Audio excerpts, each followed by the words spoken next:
மரியாதைக்குரிய பாரத பிரதமர் தமிழகத்திற்கான தமிழ்நாட்டுக்கு ஒரு நிதி பகிர்வு, உத்தரப்பிரதேசத்துக்கு ஒரு நிதி பகிர்வு அப்படி கிடையாது. நிதி கொள்கை என்றால் எல்லா மாநிலங்களுக்கும் ஒரே மாதிரிதான் நிதி கொள்கை. அதனால தமிழ்நாட்டை பார்த்து பார்த்து வஞ்சகை செல்வதை போல தமிழக முதலமைச்சர் பேசுவதை இனிமேல் நாங்கள் பொறுத்து கொள்ள மாட்டோம்.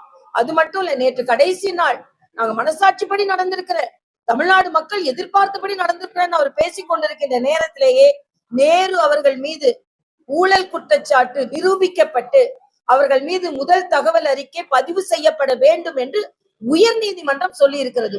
3 முறை இடி அவர்கள் சொன்னதற்கு பின்பும் அவர்கள் அந்த பதிவு செய்யாமல் தான் சொல்றாரு, தமிழக அரசு அதிகாரிகள் நான் நினைத்ததை போலவே எல்லாத்தையும் நடத்தி காண்பித்தார்கள்னா இதுதான்.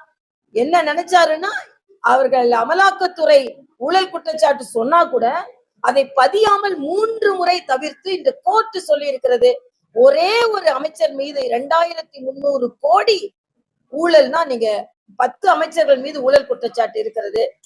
ஒரு சின்ன வேலை செய்யறதுக்கு 35 லட்சம் 25 லட்சம் அப்படின்னு கமிஷன் வாங்கி இருந்தார்கள் என்றால் இந்த ஆட்சி எப்படிப்பட்ட கமிஷன் ஆட்சியாக இருந்திருக்கிறது என்பதை மக்கள் நன்றாக புரிந்து கொள்வார்கள்.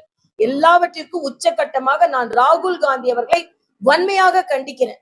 ஏன்னா நேற்று அந்த செயற்கை தொழில்நுட்ப மாநாட்டுல, ஆர்டிபிஷியல் இன்டெலிஜென்ஸ் மாநாட்டுல 50 நாட்டை சேர்ந்த மிக உயர்ந்த அதிபர்கள் கலந்து கொண்டிருக்கிறார்கள்.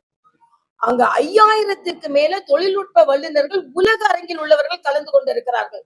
அங்கே நாட்டை பற்றி மரியாதைக்குரிய பாரத பிரதமர் இந்திய இளைஞர்களின் பெருமையை உயர்த்தி கொண்டிருந்த நேரத்துல சட்டையெல்லாம் கலட்டிட்டு அரை நிர்வாணமா போய் உலகமே பார்க்கின்ற இடத்துல போய் ஒரு ஆர்ப்பாட்டம் நடத்துகிறார்கள் என்றால் ராகுல் காந்திக்கு நாட்டுப்பற்றே கிடையாது.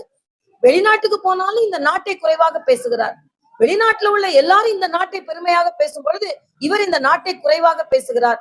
அதனால அவரோடு கூட்டணி வைத்திருக்கின்ற திராவிட முன்னேற்ற கழகத்திற்கும் சரியான தண்டனையை கொடுக்க வேண்டும் என்று கேட்டுக்கொள்கிறேன். இன்னொன்று, செல்வ பெருந்தகை மருது சகோதரர்கள் கூட ஸ்டாலினையும் ராகுல் காந்தியும் ஒப்பிடுகிறார். எப்படிங்க ஒத்துக்கொள்ள முடியும்?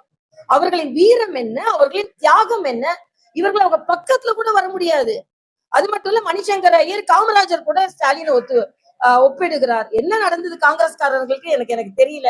அதனால சீட்டுக்காக இப்படி ஸ்டாலினை புகழோன்னு புகழ்ந்து கொண்டு இருக்கிறார்கள்.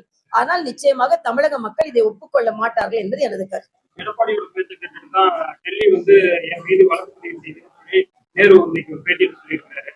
நான் என்ன கேக்குறேன், ஒரு இடத்துல திருடு நடக்குதுங்க, போலீஸ் பிடிக்கிறாங்க, உடனே பழிவாங்க தான் என்ன பிடிக்கிறாங்கன்னு அதிகாரப்பூர்வமாக ஆவணங்கள் கிடைத்திருக்கிறது. இது ஒரு எக்ஸ்கியூஸ் இவங்களுக்கு. அதாவது அதிகாரப்பூர்வமாக ஊழல் குற்றச்சாட்டு இருந்தா கூட இது எங்களை பழிவாங்கும் நடவடிக்கைன்னா அதிகாரப்பூர்வமான தகவல் இருக்கிறது, கமிஷன் வாங்கினது தகவல் இருக்கிறது. அதனால இப்படி சொல்லி பழிவாங்கும் நடவடிக்கை என்று உங்கள் ஊழலை மறைக்க முடியாது என்பது எனது கருத்து. முதலமைச்சர் சொல்றாரு, ஆன்லைன்னாலும் ஆஃப்லைன்னாலும் நான் தான் லயன் அப்படின்னு சொல்றாரு. Is a layer. லயன் இல்ல, ஆன்லைன்னாலும் ஆஃப்லைன்னாலும் லைன்ல நின்று லயர் சொல்லி கொண்டு இருக்கிறார். ஏன்னா மத்திய அரசு எந்த உதவியும் செய்யலன்னு சொல்றாரு, ஆனா தமிழ்நாடு முன்னுக்கு வந்திருக்குன்னு சொல்றாரு. எப்படி தமிழ்நாடு மட்டும் முன்னுக்கு வர முடியும்? மாநில சுயாட்சியை பற்றி இன்று பேசுகிறார். அவர்கள் மாநில சுயாட்சியை பேசி கைவிட்டு இன்னைக்கு உணர்வு பூர்வமான திட்டங்களை கொண்டு மக்களை ஏமாற்ற பார்க்கிறார்கள். மக்கள் மிகுந்த மனவேதனையோடு இருக்கிறார்கள். அதனால ஊழல் குற்றச்சாட்டு சுமத்தப்பட்ட அமைச்சர்கள் அனைவரும் தண்டனை அடைந்தே ஆக வேண்டும்.